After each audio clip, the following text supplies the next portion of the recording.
मध्य प्रदेश और उत्तर प्रदेश की सीमा पर हजारों वर्ष पुराना ऐतिहासिक शक्तिपीठ मां शीतला देवी मंदिर मेहौनी में 12 जून दिन शनिवार से 251 कुंडीय श्री सहस्त्र चंडी महायज्ञ का आयोजन किया जा रहा है। यज्ञ को लेकर श्री श्री 1008 महामंडलेश्वर श्री खड़ेश्वरी महाराज जी से चर्चा की तो उन्होंने बताया कि यह यज्ञ विश्व की शांति विश्व कल्याण के लिए आयोजित किया जा रहा है।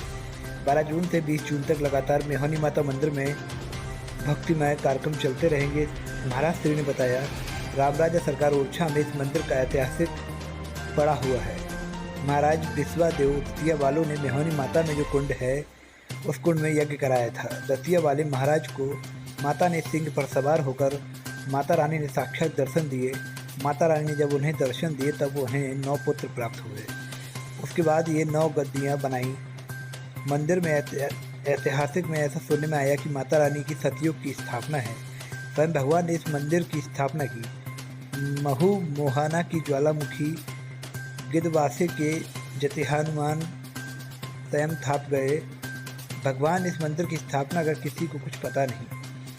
देवी माँ की सिद्ध मूर्ति की कृपा से आज जंगल में मंगल हो रहा है। 1998 में यह दिन में आने वाले भक्तों को डर लगता था। 1998 में यह डाकू का क्षेत्र माना जाता था। मंदिर तक आने के लिए कोई रास्ता नहीं था।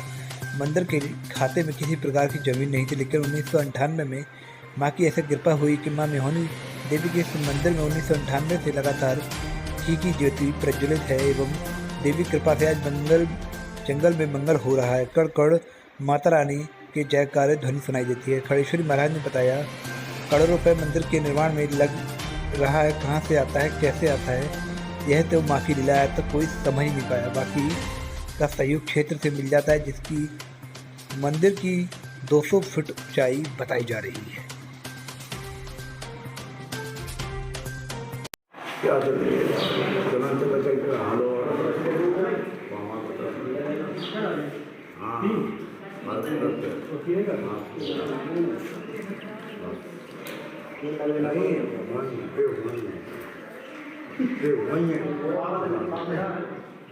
अपनी मैया भी बहुत अच्छा लगने लगी।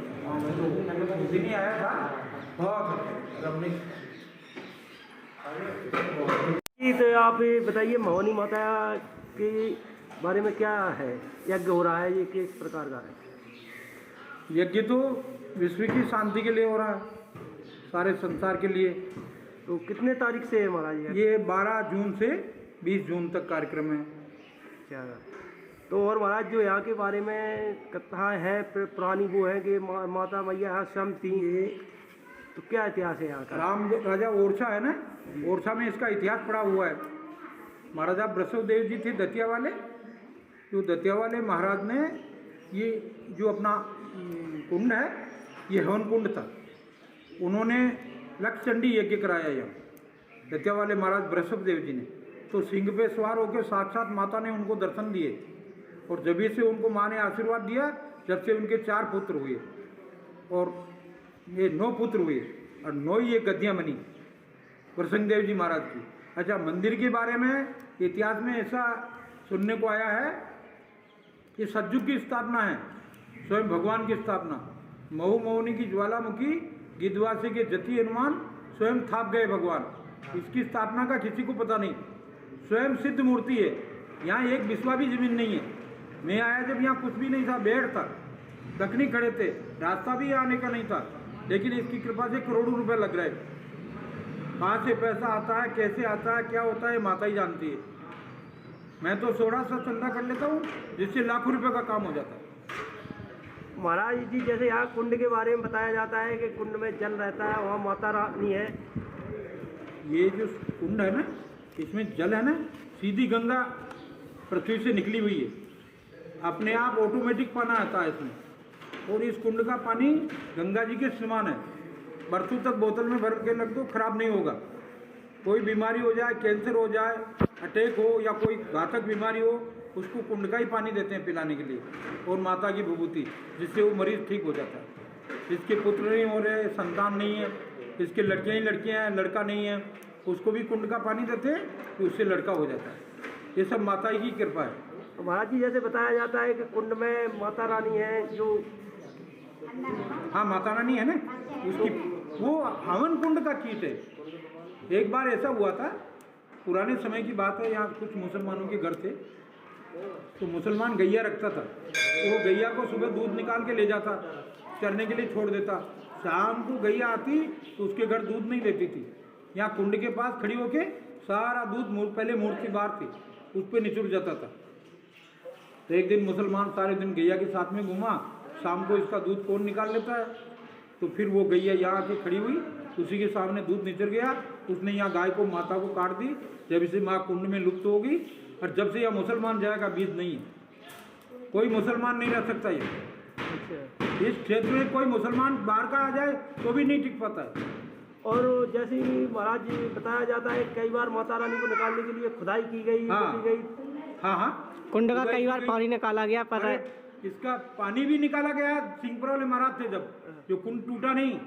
और बताया जाता है जैसे माता रानी को निकालने की कोशिश की जाती है तो उतनी और धरती में चली जाती है माता रानी। माता रानी वो हिलती नहीं किसी से।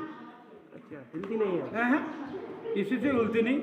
मैंने तो इतनी गहरी देखी इसको, फिर मैंने माँ से प्रार्थना किया जब ये कुंड खाली हुआ, जब से इसमें नवा निर्माण हुआ। तो अब इस पे कुंड पे एक भव्य मंदिर का निर्माण हो रहा है। हाँ हो रहा है, ये महाराज जी भव्य आपके मंदिर द्वारा ही कराया जा रहा है। ये मातेश्वरी की कृपा से इसी शरीर से हुआ सारा निर्माण। माँ से प्रार्थना करके कुंड को पूरा खाली करवाया, फिर गड्ढे खुदवाए अंदर नीचे, फिर लोहे के ठाम उतारे गड्ढे में, और फिर ये पिलर उठवाए। आप इस मंदिर की देखभाल कब से कर रहे हैं? मैं 98 में ही आया था, फिर 2000 से मैं यही हूँ। आया तो 98 से ही हूँ, लेकिन 2000 से फिर इसका धीरे धीरे इसका कार्यक्रम चालू किया। 98 पहले यहाँ कोई संत रहते थे? 98 के पहले हाँ एक रामसुख बाबा रहता था, वो मंदिर की देखभाल करते थे। हाँ आरती सेवा करता था। तो महाराज जी यहाँ पर आपके द्वारा कितने यज्ञों का आयोजन किया जा चुका है अभी तक? मेरे द्वारा यहाँ 5 यज्ञ तो 1000 1100 कुंड के हो गए, और एक यज्ञ 21 कुंडी का, और ये अपने टीवी प्रसारण से भागवत हो गई पवन शास्त्री की, उदयपुर वाले नारायण सेवा संस्थान के दूर संचालक से वो करके भागवत हो गई। और ये है अपना अगला यज्ञ अपना। क्या महाराज जी यज्ञ कितनी कुंडी यज्ञ होगा अभी? हाँ अभी 251 कुंडी यज्ञ होगा। इसमें कोई बाहर के संत आने की संभावना है? हाँ बाहर के संत आएंगे ना। नहीं, कोई शंकराचार्य या कोई हाँ शंकराचार्य भी आएंगे, कोई शंकराचार्य जी को बुलाने का विचार है। हाँ। बाकी मठाधीश वगैरह तो बहुत आएंगे। यज्ञ में क्या क्या आयोजन किए जाएंगे? यज्ञ में हाँ यज्ञ में सुबह पहले 10:30 से 1 बजे तक भागवत होगी, 1 बजे से 3:30 बजे तक देवी भागवत होगी, और 3:30 बजे से 6:30 बजे तक राम कथा होगी, और सुबह 7 बजे से 11 साढ़े 11 12 बजे तक हवन होगा। तो महाराज जी भागवत जी का रसपान कौन से महाराज जी कराएंगे? भागवत श्रीमद् भागवत कहेंगे पवन शास्त्री, कहाँ से है महाराज? अपने दंदरुआ सरकार से। और देवी भागवत कहेंगे जिस श्री मिथिलेश जी महाराज उरैया वाले जो वृंदावन रहते हैं। और राम कथा कहेंगे श्री वो अपने राम स्वरूपाचार्य जी महाराज कामतानाथ पीठे तो पीठाश्री वो कहेंगे। और रामलीला होगी रात को। महाराज तो आप यहाँ कैसे आए? बताया जाता है आप राजस्थान के निवासी हैं, आपको हाँ, क्या? मैं राजस्थान का निवासी हूँ, फिरता घूमता आ गया मैं तो यहाँ। तो यहाँ मैं जानता ही नहीं था, तो चुरई चौराहे पे खड़ा रहा मैं। हाँ। अगदेवा की बगिया में खड़ा रहता था। तो सिंहपुरा वाले महाराज ने 98 में यज्ञ कराया यहाँ। तो महाराज जी वहाँ आए चुरई, और चुरई आके मेरे को 100 रुपया नारियल दिया, बोले खड़े श्री महाराज को यज्ञ की निमंत्रण है, आपको मेहुनी माता आना है, और मेहुनी माता ही आपका स्थान रहेगा। तभी से मैं 98 के बाद में यही हूँ, सिंहपुरा वाले महाराज लाए। तो आपका शुद्ध नाम क्या है आपका? आपका पुराना नाम? हाँ पुराना नाम। पहले का नाम तो राम स्वरूप के नाम से है। और ठड़ेश्वरी नाम कैसे पड़ा? खड़ेश्वरी नाम में खड़ा रहा कितने साल तक? दिन रात 11 साल खड़ा रहा, 12वें साल में बैठा हूँ। दिन रात? तो महाराज आपने 11 साल तक आप बैठे रहे हो, दिन रात खड़े रहे हो? खड़ी जाए, इसलिए आपका नाम खड़ेश्वरी वाला। हाँ अरे वो तो यहाँ तो बहुत माने अनुष्ठान कराया है। एक सावन महीने में पानी नहीं पिया, एक महीना, फिर दूसरे साल एक भादो महीने में पानी नहीं पिया, बिल्कुल निराहार बैठे रहे। आखिर महाराज ऐसा हो कैसे जाता है? 4 महीने में ऐसे ही बैठे रहे निराहार। क्या कह रहे हो आप? आखिर ऐसा हो कैसे जाता है? आप बिना खाए पिए कैसे रह लेते हैं? अब ये पूछो शब्दों को, कैसे रहता हूँ मैं? एक कमरे में बंद रहता हूँ, यानी कि चलता फिरता हूँ। जो आदमी कहीं पी ले खा ले, एक ही कमरे में रहता हूँ। अभी 3 महीने का चतुर्मास का अनुष्ठान करता हूँ, तो एक ही मैं कमरे में बंद रहूंगा, एक कमरे से बाहर नहीं निकलूंगा 3 महीने तक।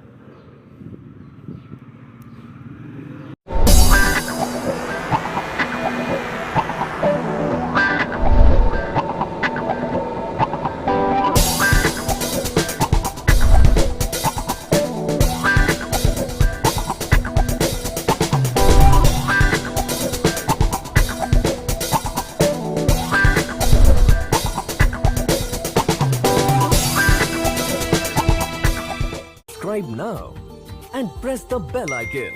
Never miss an update.